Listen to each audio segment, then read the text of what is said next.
My own daughter and that smug son-in-law of hers. They thought they could corner me in my own living room, toss lies about gambling debts on the table, and force my hand with a signature. That's the night I learned family can cut deeper than any stranger. And here's the part they never saw coming. I might be 67, but I'm not the old fool they took me for, and what I did after that, well, it's something they'll never forget. Christmas lights glowed soft gold against the frost on my windows, the kind of glow you only see in New England winters. My house smelled of cinnamon, pine needles, and old books, the familiar warmth of decades spent building a life. Then came the knock, heavy rehearsed. When I opened the door, Jennifer and her husband Bradley walked in like lawyers ready for cross-examination. Bradley carried a leather folder, embossed and slick. He didn't bother with small talk. He just set it on my table like it was evidence against me. "Dad," Jennifer began, eyes darting in for cues. "There are debts, serious ones. Gambling. You owe 150 grand. Her voice trembled, but the script was memorized. Bradley just stood there, chin up, waiting for me to break. Gambling? Me? The only thing I ever gambled with was choosing the right dust jacket for a first edition. My pulse pounded in my ears. Then Bradley pushed the folder closer. "Sign or you lose the house." I looked at my daughter, the same little girl who once asked me to fix the angel topper on our Christmas tree, and all I saw was a stranger rehearsing betrayal. I took off my glasses, stared straight through Bradley's smug smirk, and said one word, "No." And that's when Jennifer's hand jerked, her cup of hot tea snapping forward. The scalding liquid seared my face, stinging down my neck. The mug shattered on the hardwood, porcelain scattering like broken trust. Bradley shoved me toward the door, spitting, "Out, old man." I grabbed my silver-handled cane, the one Emma gave me before she passed, and my small wooden keepsake box from the shelf. That was all I managed before the lock clicked shut behind me. Snow fell in heavy silence, the kind that swallows whole towns. My cheek burned, my chest shook, but I wasn't broken. As I walked down those frozen steps, cane tapping, I knew one thing. They thought they had ended my story. They had no idea I was just getting started. Snow crunched beneath my boots as I walked away from the house that was supposed to be mine until my last breath. Each step fell heavier, not from age, but from the weight of betrayal pressing on my shoulders. My cheek still burned from the tea, my pride even more so. 67 years I'd carried myself with dignity, built a reputation in town as the man who restored books to life. And yet, in one evening, my own blood and her snake of a husband had tried to brand me a degenerate gambler. I gripped my cane tighter. It wasn't just wood and silver. It was Emma's gift. She once told me, "This cane isn't for walking, it's for standing tall." Tonight, those words meant more than ever. Downtown lights shimmered in the snowstorm, neon signs buzzing above shuttered stores. But one window glowed steady and green, rare prints. Aaron's shop, old friend, fellow collector, a man who could smell a forgery from across the room. He'd never once turned me away. I climbed the steps, knocking in our code. 3 short, 2 long. The door creaked open. Aaron's face twisted at the sight of me, steam still rising from my burned cheek. "Jesus. Ty, what the hell happened?" "Family," I muttered, "the kind that stabs you in front." Inside smelled of paper and dust, a perfume I trusted. He pressed a bag of frozen peas against my face while I laid out the story. Bradley's folder, Jennifer's trembling rehearsed speech, the tea, the shove. His eyes narrowed as I spoke, like a man tracking a trail of ink on parchment. Then, without a word, he opened his laptop. Keys clattered under his fingers. "Let's see what your golden boy's been up to," Aaron said. Within minutes, the truth spilled across the screen. Sports bets, shady transfers, even a bank account under a name almost identical to mine. A forgery, sloppy but dangerous. I felt a coldness deeper than the winter night. For years ago, money had gone missing. I'd let it slide for the sake of peace. Now I saw it for what it was, a rehearsal for tonight's betrayal. Aaron looked up. "You know what this means, right?" I tightened my grip on the cane. My voice was low. "Steady? Yeah. It means this isn't just theft. It's war. And just as the words left my mouth, my old pocket watch buzzed against my chest. Where once it reminded me of pills and schedules, now it pulsed like a signal. A countdown had begun. Aaron leaned back in his chair, the glow of the laptop screen flickering in his glasses. "You've got enough here to make noise," he said, scrolling through Bradley's trail of bad bets and fake accounts. "But noise isn't proof. Courts won't touch this unless you bring the hammer down." I sat there, peas melting against my cheek, watching the condensation drip onto the table. He was right. If I charged in now, Bradley would spin the story, paint me as the bitter old man, maybe even double down on those fake debts. He'd been preparing this ambush for months, maybe years. But he underestimated one thing. Time has taught me patience. And patience is a sharper weapon than rage. "I won't fight him with lawyers," I said, sliding the soggy peas aside. "I'll fight him with truth. Truth he can't hide from." Aaron's eyes narrowed. "Then you need receipts, paper trails, witnesses." I nodded slowly. My mind flipped through years of records, sales ledgers, letters from collectors, invoices tucked into manila folders. My life's work wasn't just restoring books. It was restoring trust. Every deal, every dollar documented. While Bradley gambled in shadows, I lived in daylight. "I've got files," I told Aaron. "Dozens of them. Safe, clean, time-stamped. They'll bury his lies." A spark lit in his expression. "Then we build a case the old-fashioned way, page by page. And when it's ready, you don't just defend yourself. Ty, you expose him." For the first time that night, the burn on my face didn't sting. It fueled me. Bradley thought he'd throw me out into the cold. What he really did was hand me the matchbook. I pushed myself up with the cane, the silver handle catching the green light from the sign outside. He thinks I'm broken. What he doesn't know is... At that moment, the shop phone rang, cutting me off. Aaron glanced at the caller ID and his face went pale. "Ty, it's your daughter." And that's when my blood froze colder than the snow outside. Aaron's hand hovered over the phone, its shrill ring slicing through the quiet like a blade. My heart kicked hard against my ribs. Jennifer hadn't called me in months, without Bradley standing over her shoulder. "Why now? Why here?" "Pick it up," I said, my voice low. Aaron hesitated, then pressed the receiver to his ear. "Hello." I could hear her, faint but sharp, Jennifer's voice cracking like glass under pressure. "Is he with you? Dad, is he there?" Aaron glanced at me, unsure. I motioned for him to keep her talking. My chest tightened. That tone wasn't rehearsed or cold. It was desperate. "Jen, it's me," I said, leaning close. "What's going on?" There was a pause and a whisper, ragged and raw. "You weren't supposed to see that file. It was his idea. He said you'd fold easy. He said if you fought back, he'd... Dad, he's watching me." The line crackled, like static trying to drown her out. My knuckles whitened around the cane. Bradley wasn't just pulling strings. He had a chokehold on her. "Jennifer, listen to me." I whispered. "I know what he's done. I've seen the bets, the fake accounts. He's the liar, not me. You hear me? Not me." Her breath hitched, like she wanted to believe, but couldn't. Then in the background, I heard it. A door slam, heavy footsteps, Bradley's voice barking something I couldn't catch. Jennifer gasped. Then the line went dead. Silence swallowed the shop. Aaron slowly set the receiver down. My pulse thundered in my ears, the burn on my cheek flaring hot again. "She's trapped," Aaron said grimly. I nodded. For the first time in years, I felt something I hadn't let myself feel. Not just anger, not just betrayal. Responsibility. She was still my daughter, even as she'd turned the knife. And Bradley? He wasn't just after my house. He was after control of everything. Her, me, the story itself. I gripped the cane so hard the silver handle dug into my palm.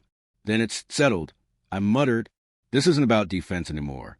This is about rescue." And just as the words left my mouth, the front window of Aaron's shop rattled with a sudden thud, like someone had thrown a rock against the glass. We both turned, and in the snow glow outside, a shadow lingered too long. The thud against the glass echoed like a gunshot in the quiet of Aaron's shop. Both of us froze. Outside, the snow drifted lazy and soft, but the shadow by the window stood too still, too intentional. My pulse spiked. Aaron moved first, flicking off the desk lamp, plunging the room into dimness.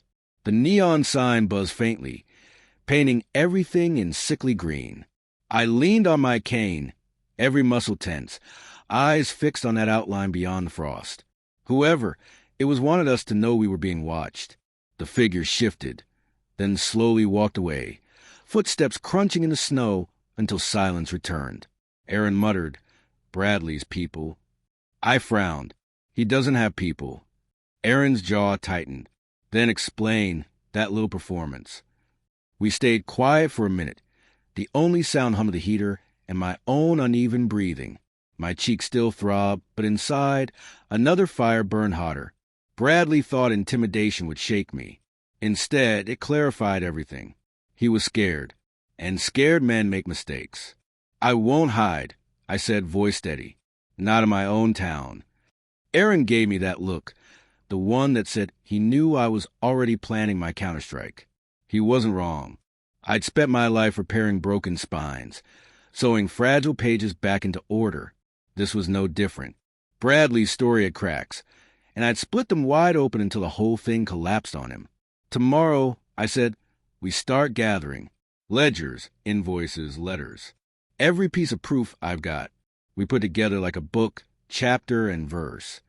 Aaron nodded, resolve firming in his face. "And when it's ready?" I stare at the window, where the shadow had been. Then we put it where everyone can see. We strip his mask in public. But even as I spoke, the phone on Aaron's desk lit up again. This time, not a call, an email notification. The subject line glowed like a warning. Notice of foreclosure. Immediate action required. And that's when I realized Bradley wasn't waiting. He was moving faster than I thought. The words on the screen blurred for a second, my pulse pounding in my temples. Notice of foreclosure. Immediate action required. Bradley wasn't bluffing. He was already pulling strings, pressing whatever dirty connections he had to slam the door shut before I could even swing back. Aaron skimmed the email, his lips tightening. This is fast-tracked. Someone's greasing wheels behind the scenes. Normal foreclosures don't move like this. I sank into the chair, cane balanced across my knees. My house, Emma's house, wasn't just lumber and brick. It was a cradle of 40 years of memories, from Jennifer's first birthday candles to Emma's last whispered goodnight. And Bradley wanted to reduce it to a line item, a trophy in his growing collection of petty victories. But rage, if you're smart, isn't fuel for fire. It's fuel for focus. I let the anger settle, cold and sharp. "Then we outpace him," I said. "We don't just prove he's lying. We prove it before the ink dries on a scam." Aaron leaned forward, nodding slowly. "That means going public. Not in court, yet. You need eyes on this. Witnesses. Pressure. The kind of thing he can't explain away with a smile." I thought of Bradley's smug face, the way he shoved me out into the snow. He thrived in shadows, but shadows vanish under light. A plan sparked. Sunday was the town's winter market. Half the neighborhood would be there. Vendors, neighbors, old friends. If I showed my proof there, it wouldn't just be me versus him. It would be truth versus spectacle. Aaron caught the look in my eyes. "You're really going to do it, aren't you?" Call him out in front of everyone. I tightened my grip on the cane. First public strike. He humiliated me in my own home. I'll return the favor in the middle of town. We printed copies of Bradley's betting slips and forged transfers. Each page felt like ammunition. I tucked them carefully into Emma's old leather folio, the one she carried to PDA meetings decades ago. There was something poetic in it, her steadiness carrying my fight now. But as a printer whirred, Aaron's phone buzzed again. A new text message. He turned pale as he read aloud. "Stay out of this, old man, or next time it won't be just tea." Bradley knew exactly where we were, and that meant the clock wasn't just ticking. It was screaming. The market bustled with a kind of small-town charm that used to feel like safety, handmade wreaths, kids chasing each other between stalls, the smell of kettle corn mixing with pine. But that morning, it felt like a battlefield. I walked slowly down Main Street. cane tapping against the icy pavement, Emma's leather folio tucked under my arm. Inside were the copies, betting slips, forged transfers, enough dirt to crack Bradley's polished grin. Aaron kept pace beside me, muttering, "Once you open that folder in front of everyone, there's no going back." "That's the point," I said. My breath came out in white clouds. "He wants to bury me in whispers. I'll bury him in daylight."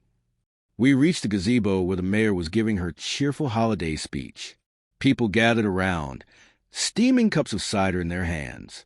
I caught sight of Bradley near the crowd, camel coat, scarf too perfect, shaking hands like he was running for office. Jennifer stood beside him, eyes downcast, her smile painted on like frost over cracked glass. I stepped forward, raising my cane to tap against the wooden rail of the gazebo.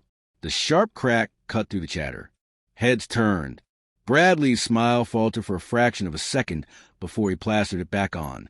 "Folks," I said, voice steady, carrying farther than I expected, "I won't take much of your time.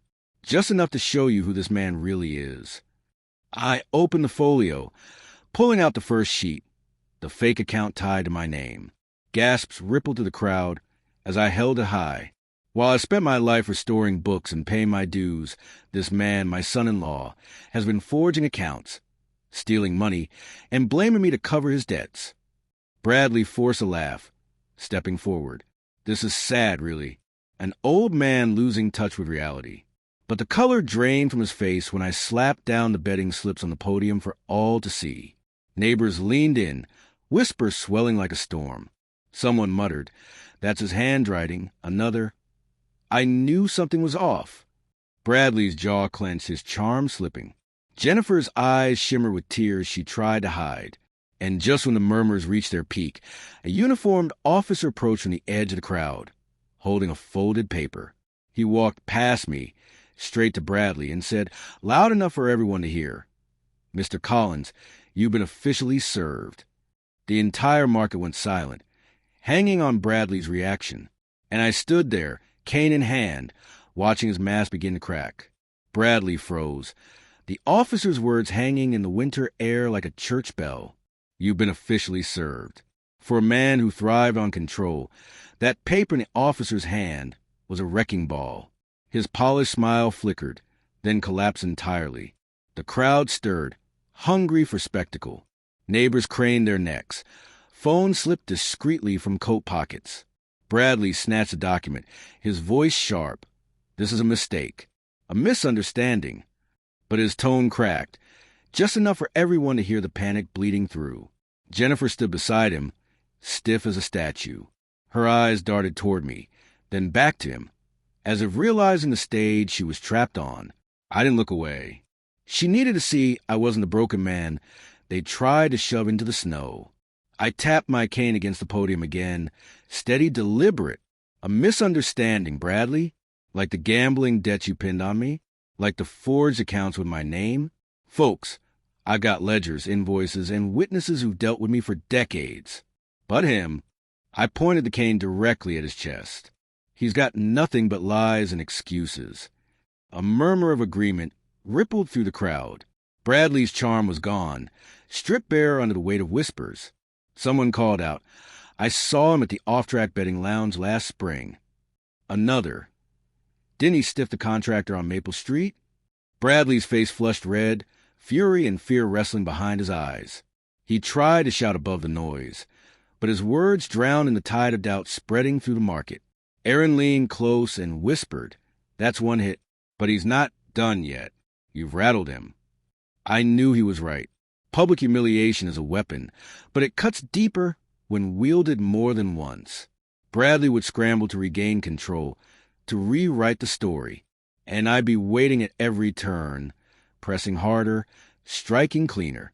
As the officer stepped back into the crowd, leaving Bradley clutching the paper with trembling hands, I closed the folio with a snap. "This is only the beginning," I said, loud enough for all to hear. And in that moment, with the town watching, Bradley's eyes met mine, not with smugness this time, but with a promise of retaliation, the kind of look a cornered animal gives before it bites. That night, the market but still clung to me like smoke. I could feel it in every step as I walked home. Neighbors' whispers, the sting of Bradley's red face when the officer handed him those papers. One public strike, and the mask had cracked. But I knew men like him. Cornered, they don't crumble right away. They scheme.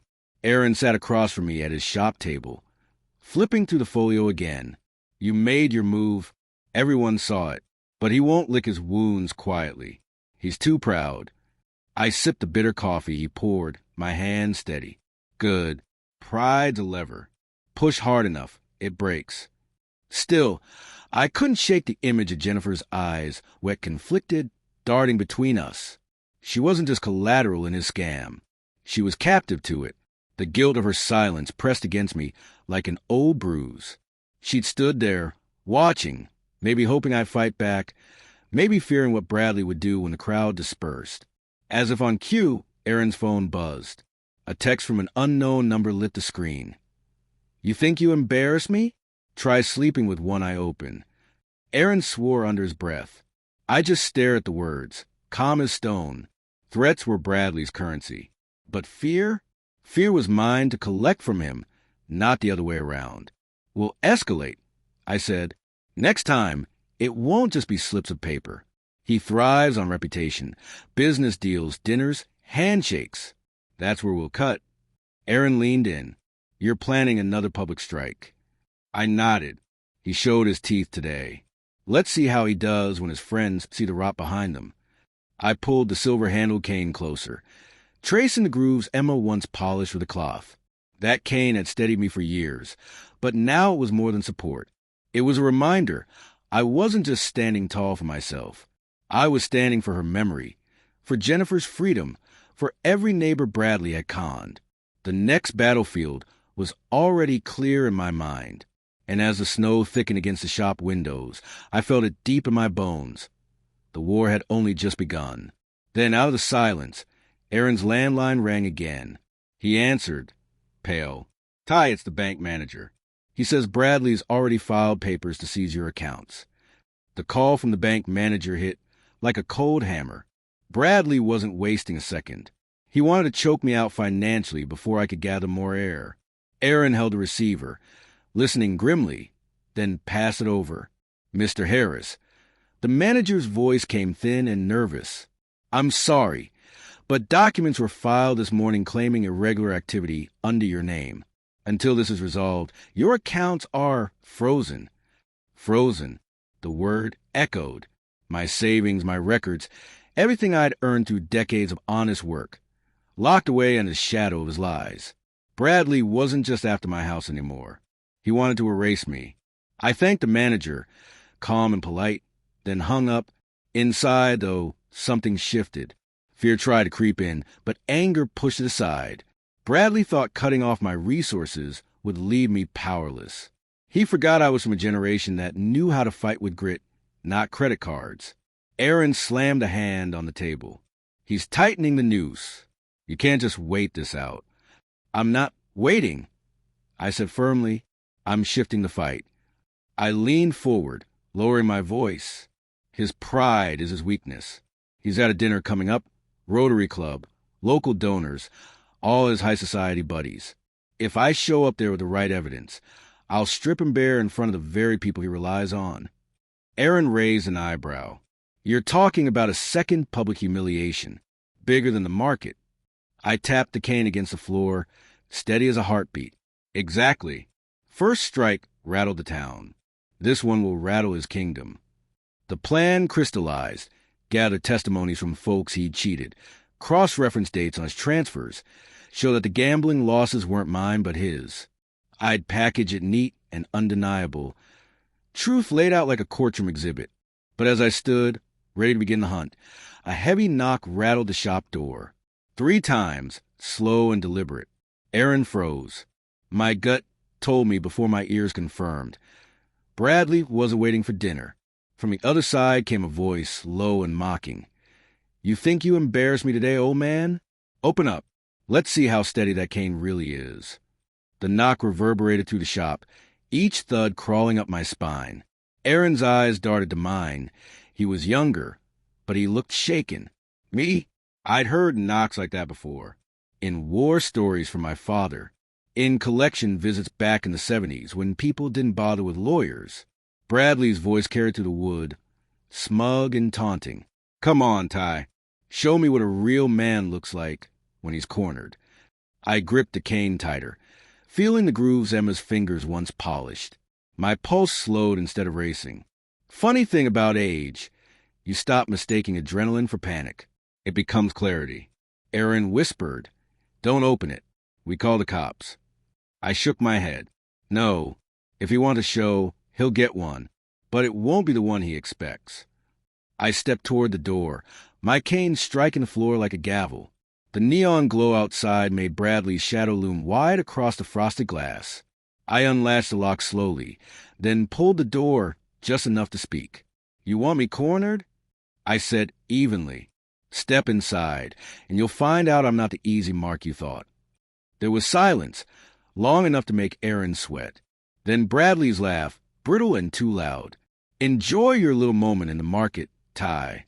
That crowd won't save you next time." His shadow shifted, retreating. The crunch of his footsteps in the snow grew faint, until they disappeared entirely. Aaron exhaled, slumping into his chair. "He's unhinged." "No," I said, closing the door and sliding the bolt shut. "He's rattled. There's a difference." That visit wasn't about confrontation. It was about intimidation. Bradley wanted me to flinch, to feel hunted. But what he didn't realize was that every scare tactic only confirmed how desperate he'd become. I sat back down, pulling out a fresh sheet of paper. Tomorrow we move. We talk to his creditors, the ones he's tried to stiff. They'll talk, especially if they know the whole town's watching. Aaron nodded slowly, but before he could reply, his computer chimed. An email flagged urgent. He opened it, and his face went pale. "It's from Jennifer," he said, voice tight. "She's begging us not to push this any further. Says Bradley's planning something for Sunday night's dinner." And that's when I realized he wasn't just preparing to defend himself. He was preparing a trap. Jennifer's email spilled across the screen in shaky sentences, words tumbling like someone typing with a hand on her shoulder. "Dad, please. Stop this before it goes too far. He says if you show up at the dinner, he'll make sure you never walk out with your dignity. Or worse." Aaron leaned back, rubbing his temples. "She's terrified. He's pulling her strings." I stared at the glowing words, my jaw tightening. Jennifer's fear was real, but the threat, it reeked of Bradley's voice. He wanted me scared enough to retreat, to hand him victory without a fight. I set the cane across my knees, letting my fingers trace the silver handle. Emma once told me courage wasn't about avoiding fear. It was about choosing who you stood for. Tonight, that choice was simple. "She wants me silent," I murmured, but silence is what gave him power all these years. I kept quiet when money disappeared. I kept quiet when he lied. Look where it got us. Aaron frowned. "So, you're still going to the dinner?" "Not just going," I said. "I'm going to own the room. If he thinks he can humiliate me there, he's in for the surprise of his life." The plan sharpened in my mind. Gather sworn statements from contractors he stiffed, neighbors he conned, even bartenders who saw him lose thousands on a game. Pair that with the forged documents and bank trails, we'd have an airtight case. And when I unveiled it at that dinner, Bradley wouldn't just lose face. He'd lose the very people propping up his facade. Aaron tapped his fingers nervously on the desk. "Then we'll need backup. Witnesses who'll stand beside you, not just whispers on paper." "Good," I said, standing with effort but steady on my cane. Because Sunday night isn't just about me. It's about showing him he can't control every story, every person, every truth. The snow outside thickened, flakes swirling under the streetlight like falling ash. I pocketed Jennifer's email, printed out for proof. It hurt to see her words, but it steeled me too. I turned to Aaron. "Tomorrow we gather allies. By the time that dinner starts, Bradley won't see an old man limping in. He'll see the storm he created walking through the door." And as if fate wanted to test my resolve, a car engine roared outside the shop. Headlights swept across the windows, slowing, lingering too long. Then, with a screech of tires, it sped off into the night, The next morning, I walked through town with the cane steady in my hand and Emma's folio tucked under my arm. But this time, I wasn't hunting antiques or lost editions. I was hunting allies. First stop was a hardware store. Old Joe, who'd been burned by Bradley on a remodel deal, nearly spat his coffee when I laid the forged transfers in front of him. That son of a gun owes me $6,000. Promised it next week, 2 years ago.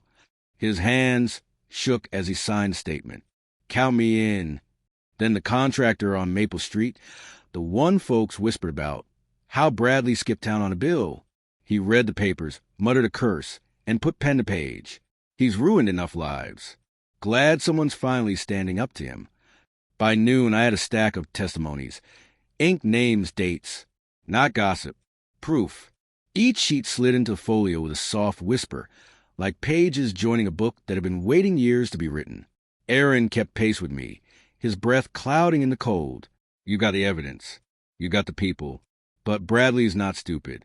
He'll have tricks lined up for that dinner. I smiled grimly. Then we make the first move. Hit him where it hurts most, his pride. That afternoon, we stopped by the cafe where Bradley liked to preen in front of his business partners. Word had already spread from the market, and whispers trailed behind me as I walked in. Conversations hushed.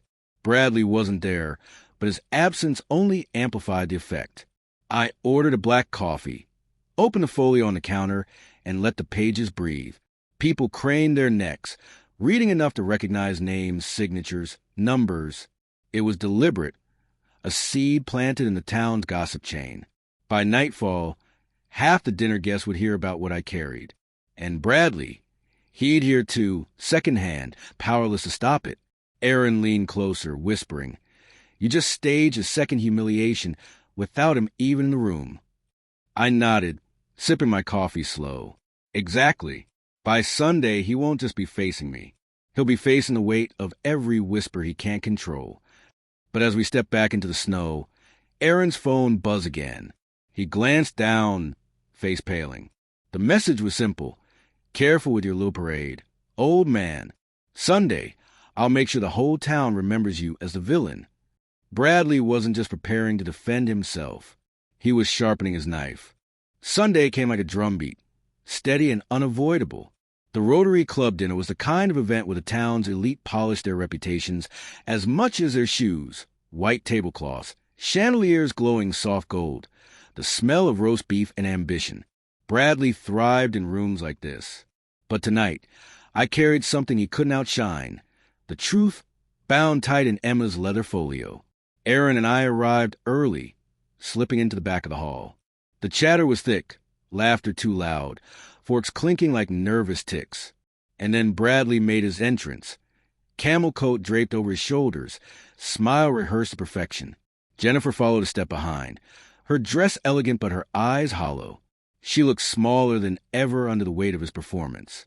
He worked the room like a politician, clasping hands, clapping backs. But every so often, a guest smile faltered, their eyes flicking toward me in the corner. The whispers from the cafe had done their work.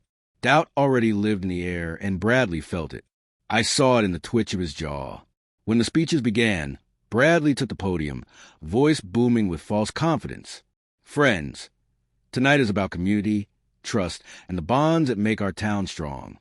He leaned into the word trust, practically daring me to flinch. I rose slowly, cane tapping against the polished floor. Heads turned. Murmurs spread. Bradley's voice caught for half a second as I walked down the aisle, folio in hand. I didn't need a microphone. Silence fell like snow. Trust. I repeated, standing just feet from him. That's a fine word, Bradley. Shame you spent years cashing it like a bad check. Gasps rippled through the room. I laid the folio on the podium, opening it page by page. Signed statements, forged transfers, gambling slips. The chandeliers above seemed to glare down on him like spotlights. Bradley's face flushed crimson. He grabbed the mic, trying to laugh it off. These are fabrications. This is the rant of a bitter old man. But then Joe's voice rang out from a table near the front. Funny, Bradley. I signed that statement myself. And every word's true. Others nodded, murmuring agreement. Jennifer's hands trembled as she reached for the papers, eyes scanning the proof.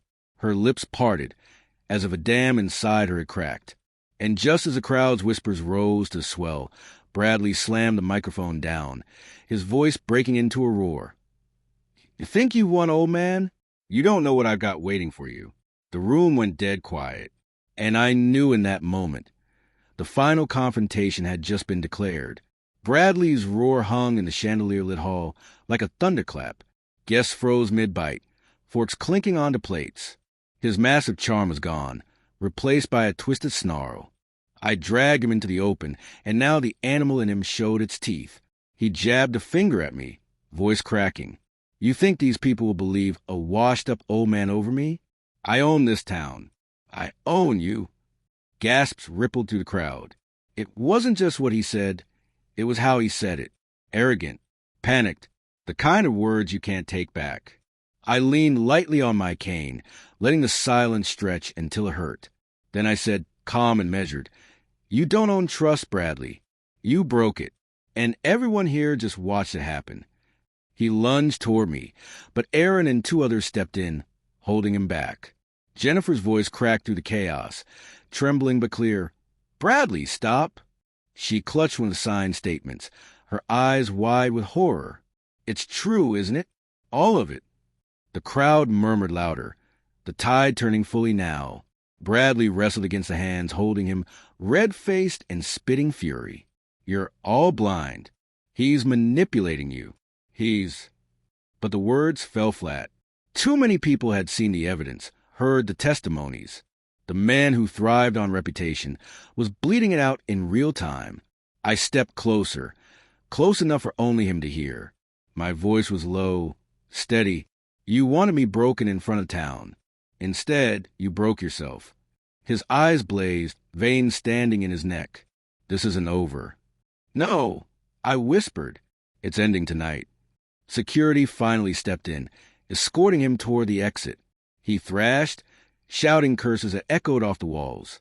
Jennifer stood frozen, tears streaking her face, the papers shaking in her hands. The guests watched in stunned silence as a man who once strutted through this town like a king was dragged out like a common drunk. But I knew this wasn't the final image yet. Bradley had one last play in him. I saw it in the way he glared back at me, promising revenge with his eyes. And I was ready, because the last move, the one that would close the book for good, was mine to make. The cold night air followed Bradley as security dragged him out, his shouts echoing down the steps of the Rotary Hall.